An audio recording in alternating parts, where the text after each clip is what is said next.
and work at night by myself. Kind of like Batman. I like Batman. That's the kind of style of life.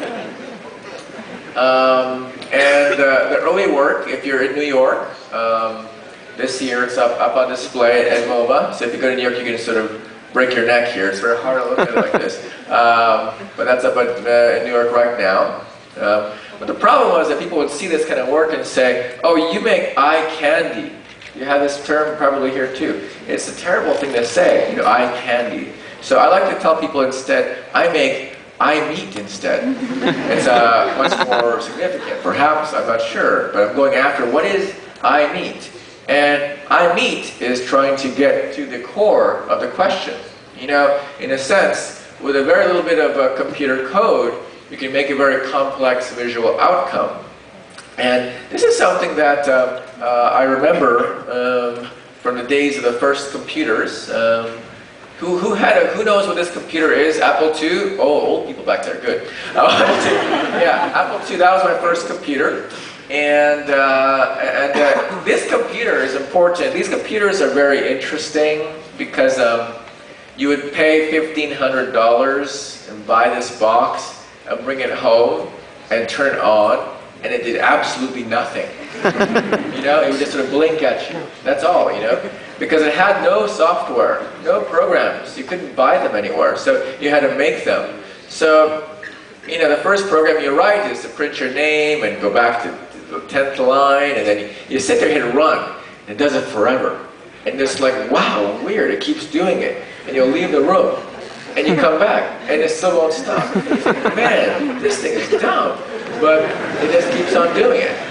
And that's the essence of the computer and the programs that we make on them. And to understand this better, I made a computer out of people called a human-powered computer.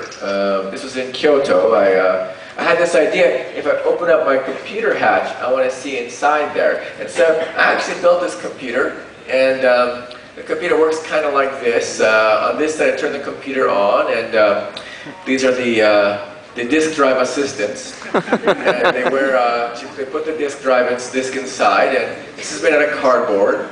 And this is a disk drive woman, and she wears a floppy disk and tries to find the first sector and transfers data off of the disk onto the bus. The bus carries it over. It's the bus over there. Carries it over to the CPU and the memory, etc. This computer is very simple. The bus is very busy. This computer is very simple. It just tracks the mouse position, XY. It says, oh, where's XY? Check. It writes on XY. And this computer was important not as just going to play, but I wanted to understand the spirituality of the computer. You know, because the computer is not just numbers. It's sort of not necessarily people, but spirits sort of moving inside that machine. That we cannot see. It runs at a different scale of time and a different scale of space.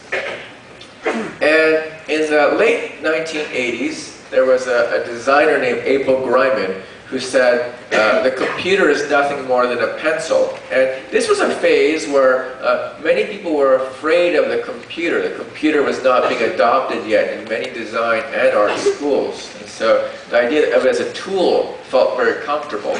And I remember I gave a lecture at an architecture convention, this is actually 6 years ago, about the computer and about the digital this, that. And I had just picked up an issue of a new kind of magazine on technology, and they had this article called How to Make a Font. And I know that the master Neville Brody is here. He'd laugh at this if he saw this. I mean, if he sees this here. But how to make a font.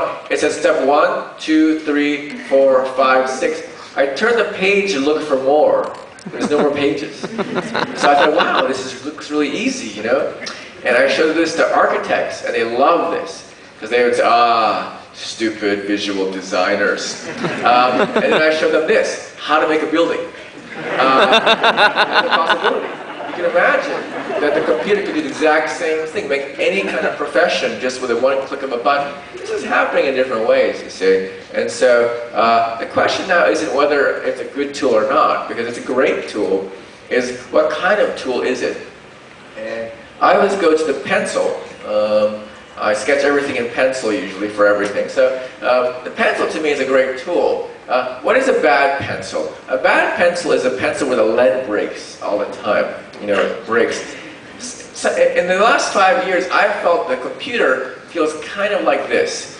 My lead keeps breaking. I felt frustrated about the computer. Maybe not everyone here, but for me, I just felt very at odds with the computer.